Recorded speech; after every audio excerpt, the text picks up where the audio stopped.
Hello, I think I'm live. Okay, so I wanted to do a quick video today, or maybe not so quick, on WordPress. I own a design studio. We are Mocha. We're located in New York, and I've been in the business for about 20 years. When I started designing websites, HTML, static sites, a little bit of Flash was still going on, but the beginning of WordPress was starting to happen. Um, it was intriguing. I love new technologies. I always want to see, what's coming up next and what is new. So I threw myself into WordPress, how it was created, why it was created. I started learning CSS and understanding that. And over the years, I've just really devoted myself to developing for WordPress. So the thing is, though, as time has gone by, the initial reason I loved WordPress so much was that most of my clients, when we would design a website for them and then hand it over, they wanted to be able to edit it. Now, with HTML, that's a difficult thing for them to do. So it was very attractive to be able to say, well, you can log into the back end of WordPress. We can give you a username and a login and do a little bit of training, and you can edit your own pages or content or add blog posts or whatever that may be. What I realized over the years was how there needed to be a much bigger disclaimer. When WordPress started out, it wasn't, well, I just didn't notice it, but it seems that over time, a lot more babysitting has had to happen with WordPress. When you were back in the day designing with HTML, you did it, you put it out there, and it was finished. And if you didn't touch it for 20 years, it still was there for the most part. With WordPress, there's so many changes and security breaches, and your host upgrades their PHP version and your whole site breaks, or you didn't update your plugins and your theme is out of date and now your website looks all funky. So there's a lot more maintenance that has to happen with WordPress. So one thing I've done over the years has gotten smarter about who I host with. So that's my first tip: is choose your host very wisely. There are dedicated WordPress hosts. They are fantastic, and that's what they do best. So if you're going to be designing a website for a client, I would highly recommend that you use one of those. I am going to put a link to my absolute favorite WordPress host in the description after this video is over. It's called Helix. I am helix.com. Not only are they local, they're in New York. They are fantastic with support. The thing I like best about them is they're $60 a month, $59.99, I think. There's no hidden fees. It's very few bells and whistles you have to worry about. It's just everything just sort of happens automatically. They'll transfer your site over from your current host to their host. It's wonderful. I used to go live with a website with my fingers crossed, and at 2, 3, 4 o'clock in the morning, and then sweat beads as trickling down my face as I'm watching the site turn over and go live, and God forbid something's wrong, or a search and replace in the database didn't work properly and everything's all messed up. I mean, so many sleepless nights. They do that all for me. So that has been a game changer. Plus, all my plugins, all my theme updates happen automatically. And they have a CDN, so the sites are lightning fast. We still are very conscious about image size and trying to keep things as light as possible, but that definitely helps.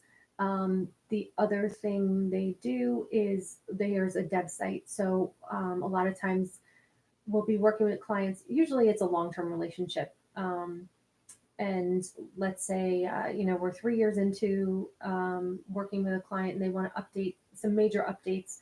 We'll work on the dev site and test there. Or let's say they want a new plugin, we'll test on dev first, and then we'll push it live. They do all of that too. We just shoot them an email, say, hey guys, can you go dev to live, live to dev? And it's seamless. It's amazing. So that's been a game changer. Plus the security that they have implemented is unmatched.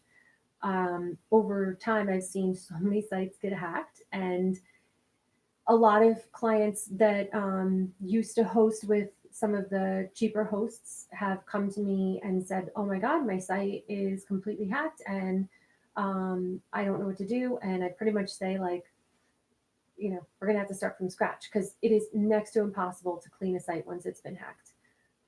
It's actually cheaper and more. It's quicker too to just start from scratch, which totally is the worst. But um, yeah, so think about your security for when you're signing up for a host. It's crazy important now.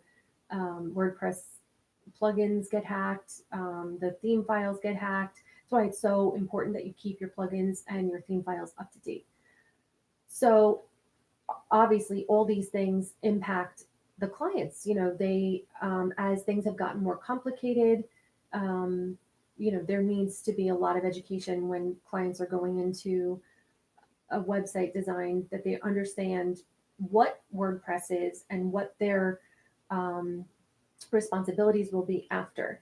Of course, you can hire companies like mine to do the maintenance on the sites, so that there's no issue. But so that's been something that people have been a little bit surprised at over the years, especially if they've started out with a WordPress site in the very beginning and now, haven't touched it for 10 years and are surprised that, oh, it's not working. So first thing, have a great host. Second thing, make sure your client is very aware of all the maintenance that has to happen. At this point, I don't actually, I won't host anywhere else than Helix. I'm just so married to their infrastructure and trust their team. Um, the other thing is, it's not that easy anymore. Um, with the genesis of all of these drag and drop type of website builders, WordPress has Gutenberg now, but it's still a developer's platform.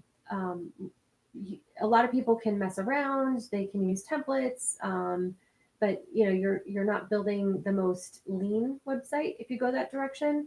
Um, if I have a client that comes to me, especially like a small business, let's say like somebody that doesn't need a huge amount of functionality, I will probably recommend something else. Um, I've been loving Wix. Wix has a really great platform. Squarespace is another good one. I don't use that too often, but a lot of people do build in it, and clients seem to find it very easy afterwards. So, that's definitely something to talk to your clients about. Make sure that WordPress is the right place for them, because unless they have a huge amount of functionality that is going to be needed, that is needed, whether it's now or in the next 2 to 3 years, um, it may not be the platform for them. And everyone seems to think that WordPress is the best website. It certainly is the most functional and flexible. However, it might not be necessary. If you are trying to think of an analogy, but it might be too much for what somebody's looking for, especially a small business, a photographer, um, somebody that is just doing blogging, a small personal brand, maybe something that does a lot of external links, um, like even someone who just needs like a lot of landing pages. Something like Wix is probably a better place for that client to live. So make sure that when you're talking to your clients, you're thinking about where the best place for them to end up is, and where they're going to be the most comfortable and the most efficient, if it's not an account that you're going to be managing. And that goes for anyone that owns a business that's watching this too. um, you know, just because WordPress is a great CMS, it doesn't necessarily mean that it's the best and you must be there. There's no reason you have to be there. If your needs are being met by something like Wix, then live there. It's some Wix. I'll talk about that one specifically. It's super, super safe. I have never seen any of my clients get hacked there. It's a lot easier to build. especially for someone who has a small budget. It's easier for a designer to live in that environment and build in that environment. Um, and if you're a DIY kind of person, it's much easier for you to do that too. Um, so I would recommend thinking, you know, weigh your pros and cons. If you have maybe e-commerce, even e-commerce, I would recommend Shopify over WordPress. WordPress has gotten with if you're going to do e-commerce in WordPress, you're pretty much looking at WooCommerce inside WordPress as a plugin, and it's just gotten very, very heavy and a little bit clunky. It's also extremely difficult to edit email templates inside of WooCommerce. So if you're looking at building a e-commerce store, then I would definitely look at Shopify. They do it really well. Their fulfillment, their everything. It's you know I'm a big believer in go to the resource that is exclusively focused on what it is you're trying to do. So yeah, I would not recommend e-commerce inside of WordPress any longer. When we started out 10 years ago, I would say 100% that's the way to go. But now they just do it better. So, yeah, think about what your website needs to do, how easy it needs to be for you or your client to use after the fact, and certainly make sure that you're hosting with the right company. All right, those are my tips. Have a great day.